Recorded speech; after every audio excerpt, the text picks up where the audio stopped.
साहब, ऐसा लगता है सब कुछ हुकूमत के हक में हो रहा है। सर, ये जादू कैसे हो रहा है? आपके मुकदमात ख़त्म हो रहे हैं, रेफरेंसेस वापस हो रहे हैं, और इसके साथ साथ आपके जितने भी रहनुमा हैं वो बरी हो रहे हैं, जो बाहर थे वो वापस आ रहे हैं, जो यहाँ हैं वो बैरून मुल्क जाने की तैयारी में हैं। तो ये जादू कैसे हो गया सर इतने 5-6 महीने के अरसे में? बिस्मिल्लाहिर्रहमानिर्रहीम। इमरान साहब, पहले तो मैं आपको ये जो मेरी बहन जो बोल रही थी, मुझे उनका नाम नजर नहीं आ रहा, लेकिन जो चीख आलिया हमजा साहिबा जी, दास्तान सुना समझ आ रही थी। अच्छा जी, बिल्कुल। तो जिस तरह वो शो डाल रही थी, आपको पता चला था उनकी बेबसी का आलम। और बेबसी का आलम इसलिए कि ये वही जमात है जिसने 4 साल अभी हुकूमत की है। हमें तो आए हुए 4 दिन हुए हैं भाई।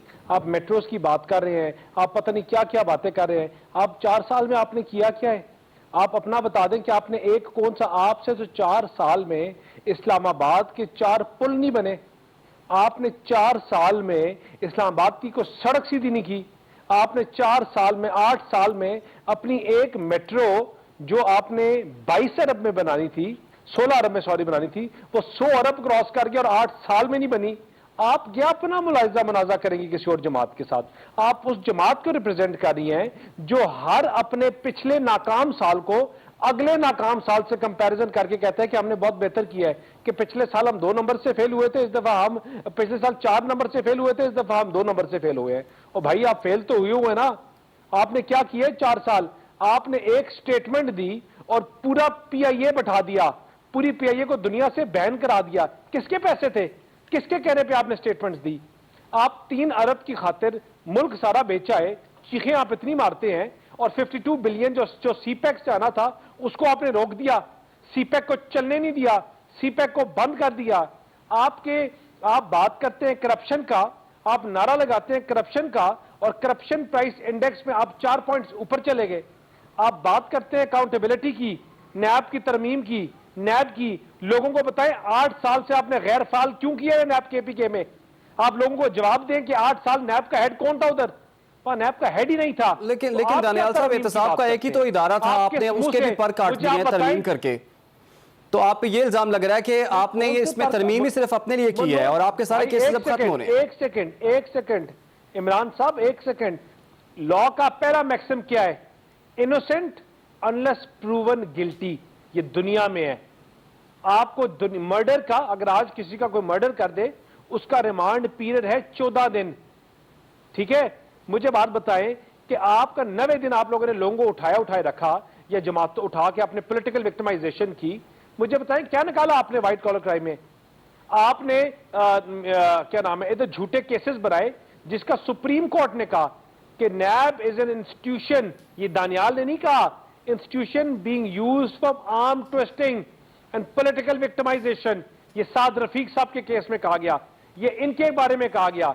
मुझे बात बताएं कि दोहरा मयार की इनके कितने लोगों के ऊपर केस चले, इनके कितनी पीरनी गोगी और सामने आए, कितने हीरे सामने आए, कितनी इनकी चीजें जिस तरह पैसे खाते रहे सामने आए। दानियाल साहब, आज डॉक्टर शहजाद वसीम ने आज सेनेट में जो बात की है ना, वो मैं आपसे सवाल करना चाह रहा हूं। उन्होंने कहा है कि एक शख्स है जिसका नाम है इख्तिदार।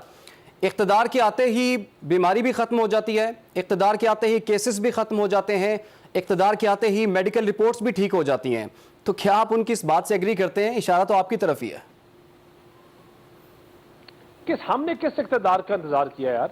मुझे बताएं। हम हुकूमत मियां नवाज शरीफ साहब, जब हम इलेक्शन, इवन तो ये इनकी जमात जीत गई थी, नहीं वो फैसला आ गया था, सब कुछ इनके हक में आ गया था, वो अपनी बीमार बीवी को छोड़ के, कुलसूम नवाज साहिबा को, मरियम नवाज साहिबा अपनी बीमार वालदा को छोड़ के इधर आगे अपने आप को सरेंडर किया।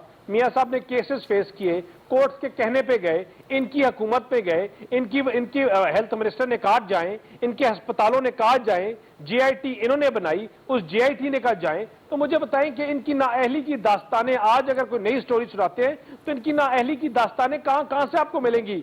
कभी आप इकोनॉमिक पॉलिसी उठाएंगे तो आपको गधे, घोड़े और कट्टे बेचने की बात आएगी। कभी आप Right, Daniel. फॉरेन पॉलिसी की बात करेंगे तो आप एक एमओयू के ऊपर कहेंगे कि हमने मुल्क पूरा चला दिया। आप मुझे बताएं कि इनकी नाकामी ना अहली की दास्तान आपने देखनी है तो आप पिछले साल का वीट को आप देखें, जहां इन्होंने $90 पर टन इन्होंने महंगा वीट खरीदा, इसलिए क्योंकि इनको लगा कि हमारा बम्पर क्रॉप है। उससे पिछले नहीं एक सेकेंड, उससे पिछले साल मुझे बात बताएं, ये इतनी बात आज इंडस्ट्रीज की बात कर रहे हैं, इमरान खान ने ख्वाब देखा था, उस ख्वाब वो 20 साल ख्वाब देखता रहा, उस ख्वाब की ताबीर करनी थी, हर जलसे में उठा उठा के असद उमर को उठा के 4 महीने में बाहर मार दिया। क्यों? क्योंकि झूठ था, सब प्रोपेगेंडा और झूठ के ऊपर इनकी बिल्डिंग थी, और वो इस तरह गिरी कि जिस तरह 10 सेकंड लगे। आज जिनकी बैसाखियों में आई, इन्होंने अच्छा दूसरा सुने, एक इनकलाब लेके आए थे, वो इनकलाब हमें नजर आया माशाल्लाह, वो इनकलाब भी आज दो महीने के बाद बैसाखियां ढूंढ रहे हैं कि इनकलाब को बैसाखियां मिल जाएं। ठीक है दानियाल साहब, मैं आगे मूव करूंगा, करें ना गवर्नमेंट इलेक्शन दोबारा आते हैं, लेकिन उससे पहले मैं अर्ली इलेक्शंस करें, डिसॉल्व करें केपीके में गवर्नमेंट, ठीक है, डिसॉल्व करें पंजाब में गवर्नमेंट, जाए इलेक्शन में। लोगों के साथ झूठे वादे, उसके अलावा इन्होंने कुछ नहीं किया।